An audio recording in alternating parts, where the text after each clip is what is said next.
Bonsoir. Donc, nous allons continuer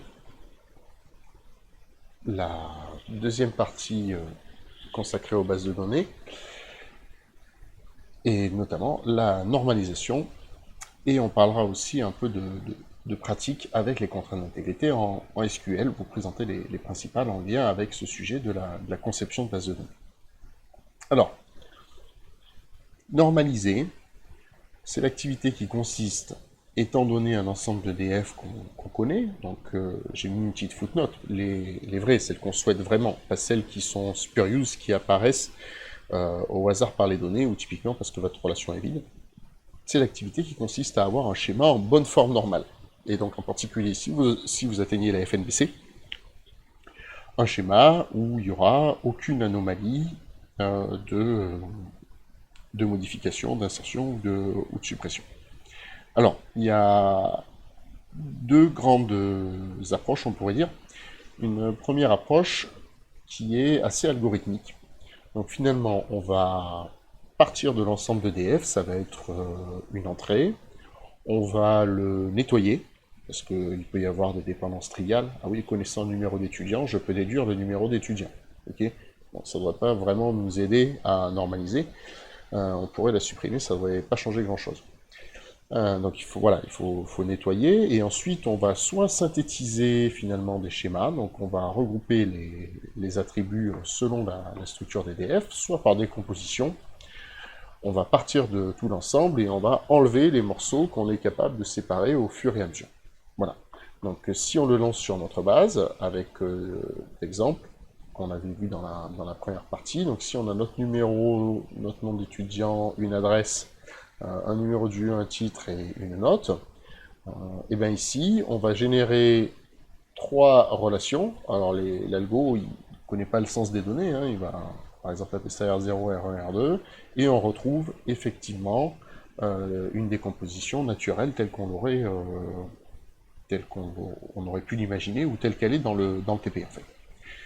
Voilà, ça c'est la méthode calculatoire, donc il y a des outils qui peuvent faire ça, mais c'est pas forcément la plus populaire. Je pense la plus populaire, en particulier celle qui est très enseignée dans le supérieur, je pense en UT, c'est plutôt une méthode avec un schéma qu'on appelle entité-association.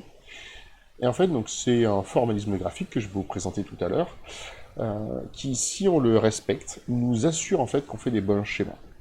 Donc ça, finalement, ça vous enlève de l'expressivité, parce que vous ne pouvez pas tout décrire ce que le modèle relationnel pourrait faire. Par contre, vous êtes sûr que après, quand vous traduisez ça en SQL, il n'y a pas de redondance en un certain sens. Alors, on n'est pas toujours obligé de normaliser. Alors déjà, le premier point, c'est le... Alors ici c'est le deuxième, mais c'est que c'est une activité qui peut prendre du temps, faire un bon schéma. Bon, je pense pas que ce soit l'argument le plus percutant. Par contre, ce qui est vrai, c'est que quand on va normaliser tout à l'heure on avait notre grosse relation, on avait une seule table dans l'exemple. Quand on va normaliser, on va, que ce soit par décomposition, par synthèse ou peu importe, on va subdiviser en plein de morceaux. Justement, on veut que ce soit atomique, qu'il y ait le moins de redondance possible. Donc on va découper au maximum. Mais on va potentiellement découper en beaucoup de morceaux. Et quand on voudra recoller les morceaux, il faudra faire ce qu'on appelle la jointure. Donc, que vous avez vu, c'est le join, le inner join, le natural join par exemple de SQL. Et ça, cet algo, eh ben, il prend du temps parce que dans les pires des cas, il n'y a pas vraiment d'autre meilleure solution que d'aller scanner et essayer de faire le produit cartésien entre tout le monde, et ça coûte cher. Alors, on peut aussi avoir des bases quick and dirty, ou des bases où effectivement ben, il n'y a pas de modification, enfin peu, pas de suppression et pas d'update. Donc là, parce qu'on a vu tout à l'heure les anomalies, effectivement, si on ne change jamais certaines infos, ça simplifie quand même le problème. Alors typiquement, il y a certains types de bases de données, alors on appelle plutôt ça les entrepôts, qui sont dédiés à des activités par exemple de business analytics, Donc vous imaginez, je sais pas, une grande enseigne de la grande distribution qui va stocker tous les tickets de caisse qu'elle produit. Donc c'est des millions d'entrées par semaine peut-être, ou même par jour. Les mène dans un immense entrepôt pour faire des statistiques à des fins de marketing, d'optimisation. Là-dedans, sur une activité comme celle-ci, vous avez plutôt intérêt à ne pas normaliser, à plutôt mettre des redondances pour gagner de la performance. Vos données, elles sont en append only, il y aura pas de problème d'anomalie, et surtout, vous avez des très très grands volumes, donc vous voulez une dépendance, une performance, maximale. Euh, voilà, c'est un cas, c'est un cas où on va pas normaliser. Mais généralement, on a quand même très intérêt à le faire pour les applicatifs métiers, parce que le coût de l'incohérence et traiter les problèmes en, dans les applications quand elles vivent, l'impact que vont avoir des problèmes de base de VD, de base de données vont être très importants, et on touche directement au métier. Voilà, donc, il y a quelqu'un qui a demandé un logiciel, le modèle de données représente vraiment son métier. Donc si on fait des erreurs dedans, des mauvais choix, après ça va impacter toute la chaîne de traitement, et les corrections auront un coût élevé. Donc on ne normalise pas tout le temps, mais très souvent c'est important, et en tout cas, dans tous les cas, c'est important, on ne normalise pas en connaissance de cause.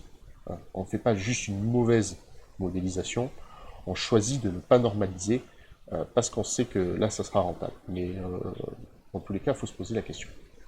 Alors, la normalisation. Donc les approches calculatoires, j'ai appelé ça, il y en a deux.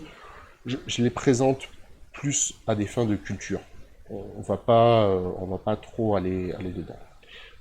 Donc l'idée générale, c'est qu'on vous donne un schéma de relation, ou univers, et un ensemble de dépendances fonctionnelles.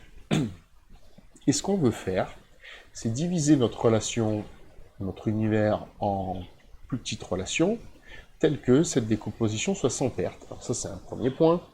Quand on veut normaliser des données, décomposer des données, quand on avait notre table tout à l'heure avec les étudiants et les inscriptions, on veut qu'après le traitement, on ait perdu aucune des informations qu'on avait au début. Voilà. Alors, comment ça se caractérise? Eh bien, une fois qu'on a décomposé en plusieurs petits RI, il faut que si on fait la grande jointure naturelle, il y a tout le monde, donc le long des... Une jointure à deux, ça se fait le naturel à deux, ça se fait le long des attributs communs.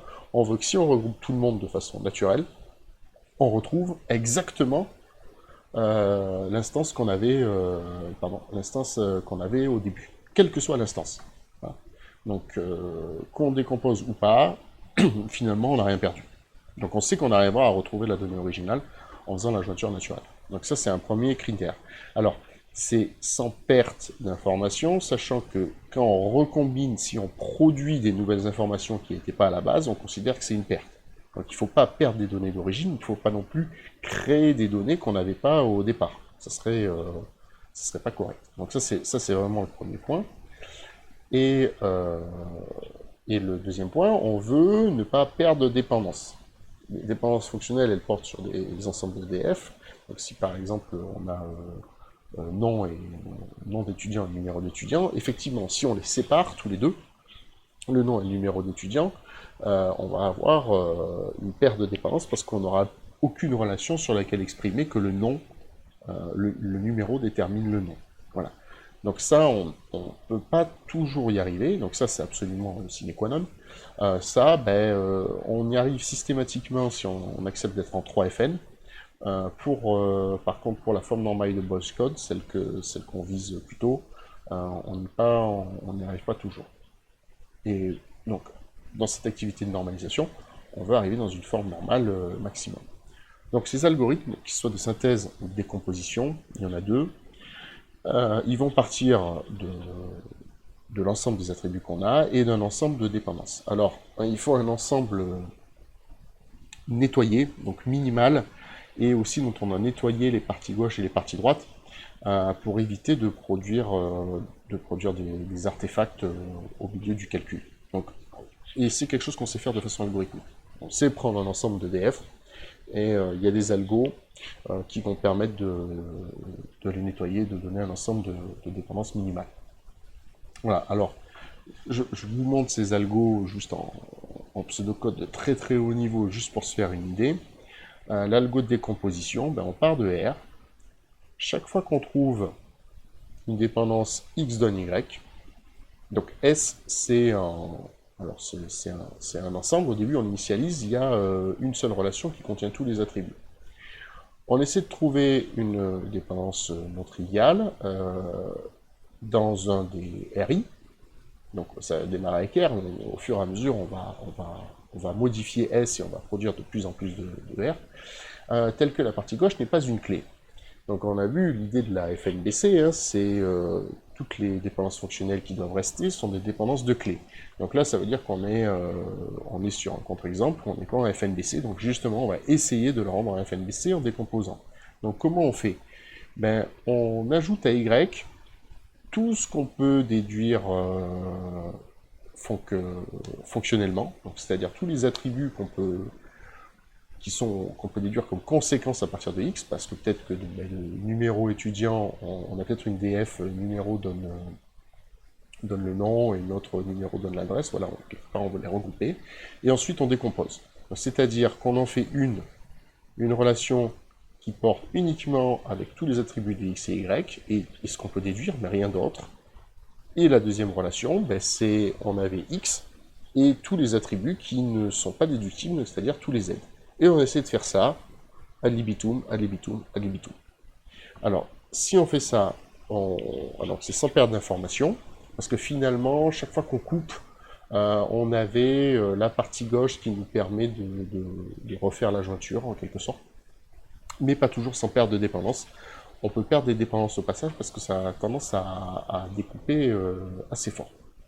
Alors l'autre algorithme, alors, qui est plutôt de synthèse, donc c'est, vous avez votre ensemble nettoyé de DF, donc vous avez tous de la forme X donne Y. Pour chacun d'entre eux, on génère une relation. Donc ça, on le voit bien sur l'exemple qu'on avait tout à l'heure avec les étudiants. Là, ça se voit assez bien. On avait le numéro, donne le nom et l'adresse, hop, on génère une table. On avait le numéro, donne le titre, hop, on génère une nouvelle table. On avait le numéro d'étudiant, le numéro du lieu de note, hop, on génère une nouvelle table. Voilà. C'est quelque chose d'assez naturel. Et il y a un cas un petit peu particulier, c'est s'il y a perte de jointure, ben parce que vous avez peut-être pas, si vous enlevez l'attribut note, par exemple, dans l'exemple de tout à l'heure, et ben en fait vous avez juste combiné des étudiants et des UE, mais vous risquez, il n'y a aucune dépendance avec, si vous supprimez note, avec non UE et num UE et num étudiant, donc on aurait une perte de jointure, on ne veut pas que les étudiants soient inscrits à toutes les UE, quelque chose comme ça, donc pour éviter que ce soit sans perte, on rajoute une relation composée avec une des clés voilà, qu'on avait. Donc ça vous donne le meilleur possible, mais c'est pas toujours en FNBC. Donc voilà, c'est ces deux approches très algorithmiques pour arriver à produire des bons schémas. Donc dans le cas qu'on a donné, ça revient au même. Alors il y a une autre approche qui est plutôt une démarche de conception. Donc une autre façon d'avoir des bons schémas, c'est en fait de s'y prendre de telle sorte qu'on n'arrive pas à décrire des schémas qui soient non normalisés. Alors, comment on fait? Alors l'idée c'est d'utiliser un formalisme, donc ici un formalisme graphique, qui est plus restreint que le modèle relationnel, et à partir de ça, on générera nos schémas. Donc qu'est-ce que c'est ce formalisme? On parle de entité, donc c'est ici vous avez deux entités, c'est représenté plutôt par les rectangles, et association. Donc l'association, c'est des liens entre les entités. Voilà. Donc quand vous définissez une entité, vous devez choisir un sous-ensemble des attributs qui le composent comme étant la clé. C'est obligatoire. Donc déjà en faisant ça, vous savez que toutes vos entités elles sont FNBC. Parce qu'on vous demande de choisir une seule clé, et vous êtes sûr qu'il y a une clé, il n'y en a qu'une seule, et donc tous les autres attributs, ils dépendent de cette clé. Alors la clé, elle peut être composite, hein, ça pourrait être deux attributs qui composent la clé. Voilà. Donc déjà, on sent la restriction. Donc ça, c'est vos entités. Donc quand vous faites de la conception de base de données, ça va être vos entités métiers. Donc si vous voulez faire un gestionnaire, je sais pas, de QCM, ben, vous allez avoir des questions, vous allez avoir des propositions de réponse, vous allez avoir les gens qui répondent effectivement, vous allez avoir les utilisateurs, ça va être sans doute vos entités, et ensuite vous allez lier les unes les autres avec des associations. Donc ici, ça serait inscrit. Alors, comment on lie des entités ensemble? C'est avec ça, avec l'ovale, et surtout avec, ici, les cardinalités qui vont décrire, en fait, est-ce que un étudiant peut s'inscrire à une seule UE, à plusieurs, et de l'autre côté, avec une UE, est-ce qu'on est inscrit à un seul étudiant ou à plusieurs?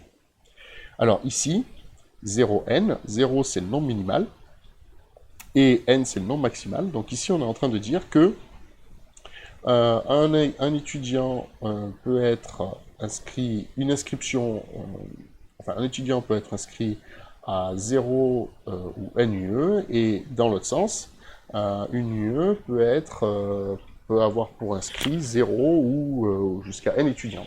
Autrement dit, il n'y a pas de limite. Si on changeait la cardinalité, donc les cardinalités min, c'est 0, 1 ou n, et les cardinalités max, c'est 1 ou n, donc c'est comme ça qu'on crée comment dire, le label qu'il y a ici. Donc si on écrivait par exemple 0, 1 à la place de celui-là, ça voudrait dire quoi? Ça voudrait dire qu'un étudiant peut être inscrit à 0 ou une UE. Donc ici, dans notre modèle, sémantiquement, ça n'a pas de sens. Mais par exemple, ça pourrait être du sens pour une année d'inscription ou pour un établissement. Voilà. À un instant donné, on ne peut être inscrit que dans une seule formation, un seul semestre, par exemple, de notre université ou quelque chose comme ça. Donc notre modélisation, vous voyez, l'outil, donc on n'a pas encore un schéma relationnel. Alors ça, on sent bien qu'on va le traduire directement comme étant des tables. Par contre, ici, ben, ça va dépendre des choix qu'on fait sur les cardinalités. Alors dans une association, on peut aussi mettre des attributs d'association.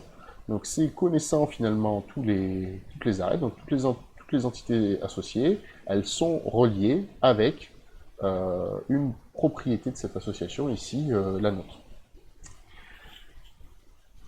Alors, comment on conçoit avec entité association? Donc, tout d'abord, ce qu'on va commencer par faire, c'est ce qu'on appelle un modèle conceptuel des données, le MCD, dans ce formalisme. Donc, on identifie les entités, on identifie les associations entre ces entités, on précise bien les cardinalités de l'association, c'est très important, et les attributs des associations. Et ensuite, dans une deuxième étape, on va générer le schéma logique à partir du MCD. Donc, l'algorithme, il est assez simple, c'est pour chaque entité, on va créer une table, et on sait qu'on a une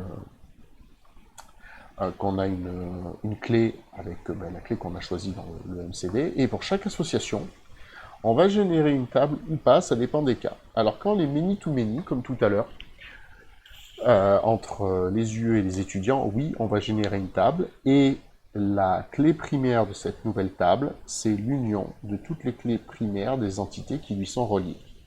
Voilà. Si on a du many-to-one, donc ça serait le cas où l'étudiant il serait inscrit à une seule UE, on va dire qu'on va pousser l'association du côté du one. Donc c'est-à-dire que si vous devez modéliser un cas où un étudiant peut être inscrit par exemple à un seul semestre, ce que vous allez faire, c'est que vous allez rajouter un attribut semestre d'inscription dans la table étudiant.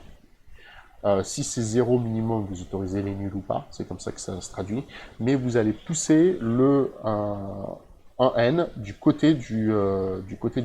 Donc si on reprend ici, si ici vous écriviez, donc ça serait par exemple 0, 1, quand vous modélisez, quand vous faites la traduction, à la fin, vous avez juste deux tables. Donc, vous avez celle-ci et vous avez celle-ci. Ici, il y aura la clé. Et ici, vous aurez un num UE qui va pointer vers une UE existence, mais vous n'aurez pas une traduction de table parce que, en fait, c'est pas la peine. Comme il y a une seule valeur, ben, on peut le stocker simplement dans un attribut et ça suffit. Donc quand vous avez comme ça un 1 d'un côté, on va pousser du côté du 1. Donc le dessin que j'ai fait là tout à l'heure, enfin que vous avez vu ici, je l'ai fait avec un logiciel. Ça peut être l'occasion de tester. Il y a une version gratuite qui permet de faire notamment le schéma et justement de tester des choses. Alors, une fois qu'on a ça, in fine, on a un schéma SQL. Et alors, comment, dans un système de gestion de base de données, on garantit, quelles sont les contraintes qu'on peut garantir et comment elles sont garanties. Donc, la normalisation permet d'obtenir des bons schémas, mais alors, voilà, comment on fait? Alors là, on se met quand même dans des suivantes. Le concepteur de base de données n'implémente que les clés. Okay, c'est-à-dire des dépendances fonctionnelles où la partie gauche permet de déduire tous les attributs de la table.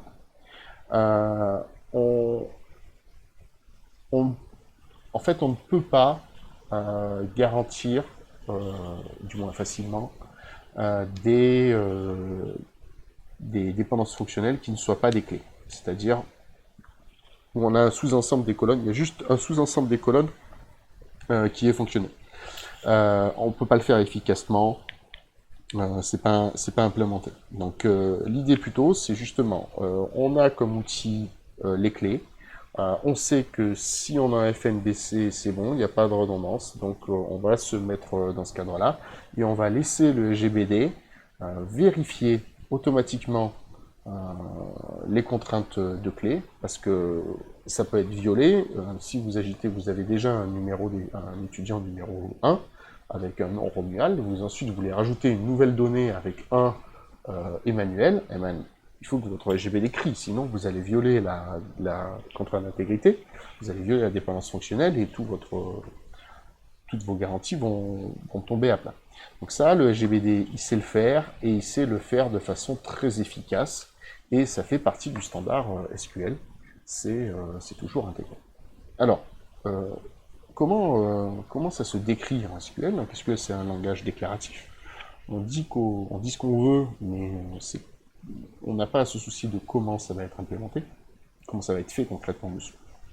Alors, les grandes contraintes d'intégrité que vous allez avoir, ça va être note nulle, de dire qu'une colonne n'autorise pas les valeurs nulles, et ça va être surtout pour ce qui nous intéresse, unique, dans la colonne, dans l'attribut, toutes les valeurs non nulles doivent être différentes. Okay, donc là, on est, si vous avez un attribut A qui est unique, c'est comme si vous aviez finalement la dépendance fonctionnelle A donne R, où R est la relation, la table dont on est en train de parler. Alors, au nul près. Alors, primary key, c'est un mot-clé, alors que vous avez déjà entendu, clé primaire, c'est la même chose, finalement, que unique et not null. C'est juste la conjonction des deux, mais c'est tellement important qu'il y a un mot-clé spécifique. Alors, assez souvent, je me suis trompé, le commentaire ici, il devrait être en dessous. Quand on déclare un unique, et a fortiori quand on déclare une primary key,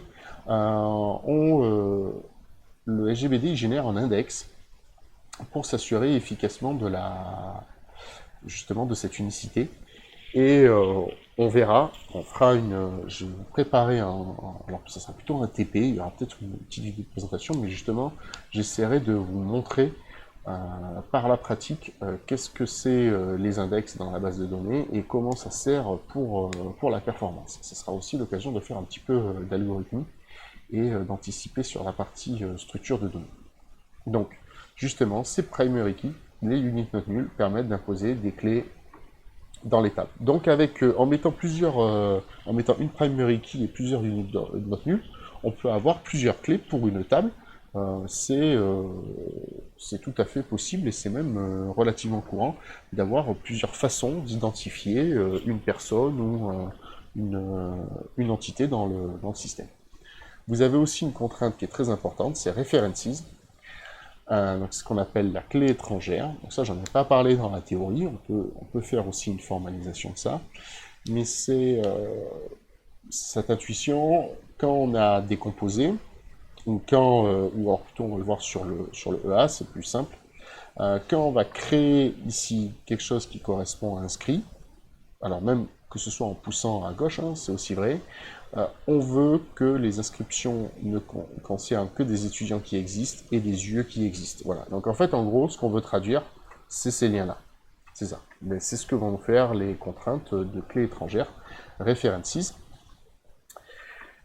Quand on met une clé étrangère sur une des tables, on impose que les valeurs prises doivent être aussi présentes dans une colonne unique d'une autre table, très souvent la primary key, mais un unique, ça peut suffire.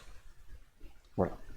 Alors, on va conclure avec justement, finalement, la compréhension maintenant de notre base d'exemple sur laquelle on a fait le premier TP. Notre table étudiant, c'est NuMet qui est traduit, qui est déclaré comme primary key. Donc ça traduit la dépendance fonctionnelle. Connaissant le numéro d'étudiant, je peux déduire le nom et l'adresse. Voilà. Dans le schéma entité-association, le fait que NuMet était soumis. Pour la table UE, c'est similaire. Le numéro va être une clé primaire et il traduit le fait que, connaissant le numéro du UE, on peut déduire le titre. Et pour la table des inscriptions, alors ici, la clé primaire, elle est composite, donc on ne peut pas la déclarer sur la même ligne parce que ce type de déclaration là, que vous avez au-dessus, ici ou ici, c'est quand on parle d'un seul attribut.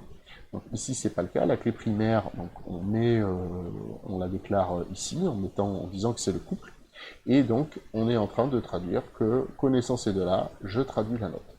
Alors, pour ce qui est des clés étrangères, ben, on les voit ici, c'était les deux arcs qui sortaient de la relation inscrite dans le schéma entité-association.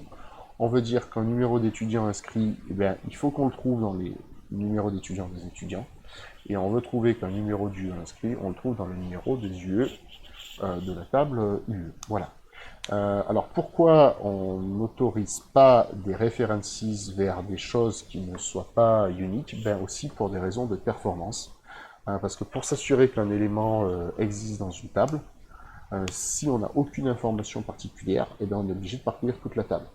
Il faut imaginer que c'est quand même quelque chose à la base qui fait pour manipuler de grands volumes de données potentiellement. Donc s'il faut lire quelque chose qui fait 2 gigas pour insérer dans inscrit, aller savoir si l'étudiant existe, c'est pas raisonnable. Donc on vous impose que ce soit un unique, comme ça il y a un index, et comme ça on peut trouver si rapidement, grâce à l'index, le numéro d'étudiant existe, et si c'est pas le cas lors de l'inscription, vous avez un message d'erreur et on vous refuse l'inscription de votre tuple, l'ajout de votre tuple dans l'inscription. Voilà, c'est les principales contraintes d'intégrité du modèle relationnel, c'est celles qui font vraiment l'essence, la partie structurelle, voilà, qu'on peut représenter comme ça. Alors on peut aussi représenter directement, un peu plus directement quelque chose d'un peu plus proche de ça. Simplement, donc c'est ce que vous allez trouver dans certains outils. Vous créez, vous faites une table par étudiant, et quand vous, vous faiait un rectangle par table, et chaque fois que vous avez un references comme ça, vous faites une flèche, donc ça représenterait ici, si on essaie de le dessiner vite fait, on aurait nos inscrits au milieu, on aurait nos étudiants ici, on aurait nos yeux ici, et on aurait quelque chose comme ça. Voilà, on aurait...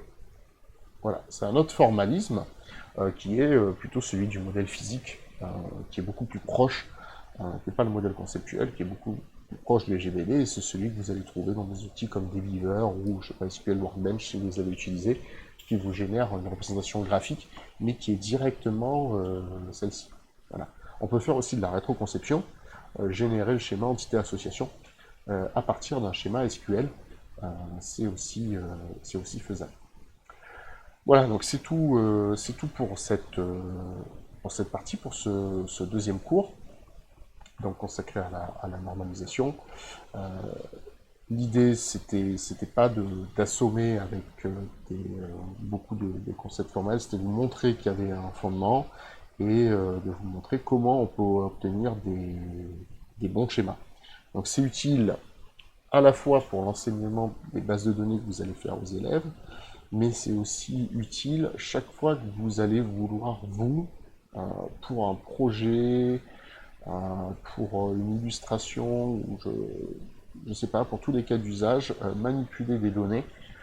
Euh, Par exemple, voilà, vous voulez faire une petite appli web pour que vos étudiants découvrent un concept ou manipulent quelque chose, c'est très vite arrivé qu'il y ait besoin d'une petite base de données derrière, donc ça vous donnera les moyens de faire une base de données de qualité dans ce cadre-là. Voilà, et donc ça sera suivi d'activités pratiques, justement, autour de la conception. On peut faire éventuellement du TD. Je pense que je prévoirai quelque chose comme une petite feuille de TD, parce que les activités de réflexion sur la modélisation, comment on organise, ou comment on fait un schéma entité-association, euh, ça se fait très bien sur feuille. Et après, voilà, des activités pratiques, notamment, comme je vous l'ai dit, j'essaierai de vous amener sur la question des index. Voilà, au revoir.